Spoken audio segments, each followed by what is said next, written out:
akhlak Nabi itu bisa buat orang yang benci sama beliau jadi jatuh hati kepada beliau. Kalau kita udah jatuh hati jadi benci. Kebalik. Nabi orang yang marah kepada beliau jadi jatuh cinta. Kita hampir jatuh cinta jadi marah. Kebalik nih akhlaknya. Berarti kita harus belajar banyak nih dari Rasulullah tentang akhlak. Beliau tuh bisa bikin seorang perempuan yang suaminya baru terbunuh, ayahnya terbunuh, pamannya terbunuh, saudaranya terbunuh dalam perang Khaybar. Yang dia bilang orang yang paling saya benci di muka bumi adalah Muhammad. Terus tiba-tiba yang namanya Muhammad datang menghampirinya di dalam tendanya, ditemani oleh beberapa orang sahabat. Lalu kisah itu diriwayatkan, Nabi datang dengan raut wajah yang penuh empati. Dengan raut wajah yang penuh empati. Bukan raut wajah orang yang sebagai pemenang perang. Kan Nabi menang perang waktu itu. Sebagai seorang tuan, bukan. Yang empati. Yang kayak sahabat banget gitu. Datang Nabi duduk di sebelah Sofia. Sofia diam aja, marah banget. Cuma dia gak bisa ngapa-ngapain karena dia berstatus tawanan perang. Mau gimana coba? Mau dia tusuk? Gak bisa, dia sendiri. Dan dia takut bahwa dia akan diperlakukan seperti umumnya orang memperlakukan tawanan perang. Karena dia belum paham, belum kenal Rasulullah. Dia kaget ketika Rasulullah SAW minta maaf sama dia. Kaget, gak ada cerita orang dalam perang yang menang minta maaf kepada yang kalah. Ada gak cerita kayak gitu? Gak ada tuh. Yang menang minta maaf sama yang kalah. Maaf ya kami menang. Jangankan perang, sepak bola aja susah nyari yang kayak gitu kan ya. Ini akhlak nih untuk kita teman-teman di Bandung dengan Persibnya. Nanti di Jakarta dengan apa Jakarta teh? Persijanya. Nanti yang menang siapapun yang tanding, maaf ya menang.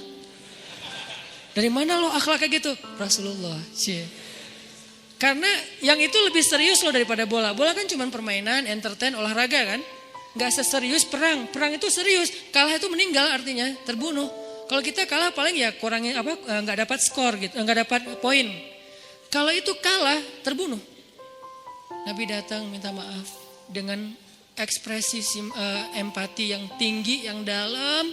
Nabi itu kayak ngerasain banget perasaan Sofia. Minta maaf, menjelaskan. Sofia, maaf ya, aku ikut turut berduka atas wafatnya ayahmu, suamimu. Sofia marah banget. Terus Nabi menjelaskan apa yang terjadi. Aku tuh udah ngasih kesempatan agar kita gak usah berperang. Tapi mereka terus menyerang. Maaf ya, menjelasin lagi. Maaf ya, ngejelasin lagi. Berjam-jam. Seolah-olah Nabi yang minta pengampunan kepada Sofia. Seolah-olah Nabi itu tawanan perang. Minta maaf, menjelaskan kejadiannya. Minta maaf, menjelaskan. Terus kayak gitu dengan ekspresi serius. Dan kelihatan banget lah. Ucapan dan ekspresi orang yang jujur kan kelihatan ya. Jujur bahwa beliau tuh empati banget. Bahwa beliau juga berduka. Terus sampai Sofia dari yang tadinya lihat ke bawah nunduk marah. Lama-lama ngelihat ke arah Rasul. Ngelihat ekspresi Rasul serius banget. Malah dia jadi kasihan. Sampai akhirnya dia jatuh cinta kepada Rasulullah SAW. Kata Sofia, ketika Rasulullah SAW datang kepada saya, waktu itu dia adalah orang yang paling saya benci di muka bumi. Tapi dia terus meminta maaf dan menjelaskan. Meminta maaf dan menjelaskan. Sampai akhirnya dia menjadi orang yang paling saya cintai di muka bumi. Akhlak Rasul. Rasulullah gak mengatakan Allah berfirman wahai Sofia.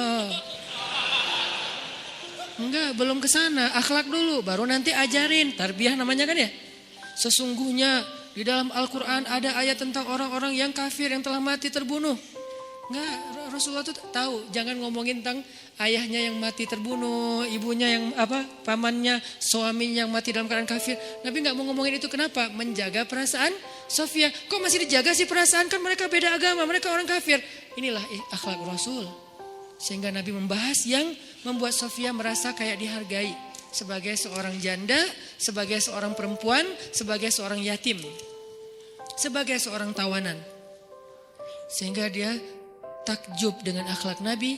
Akhirnya dia cerita, ya Rasulullah, belum beriman udah manggil, ya Rasulullah, saya pernah bermimpi bahwa dalam mimpi saya melihat ada rembulan di atas kota Madinah, lalu jatuh ke pangkuan saya. Jibril turun bilang ke Rasulullah, apa maksud dari mimpi itu? Tahu gak Rasulullah apa maksud mimpi? Apa Jibril? Maksudnya rembulan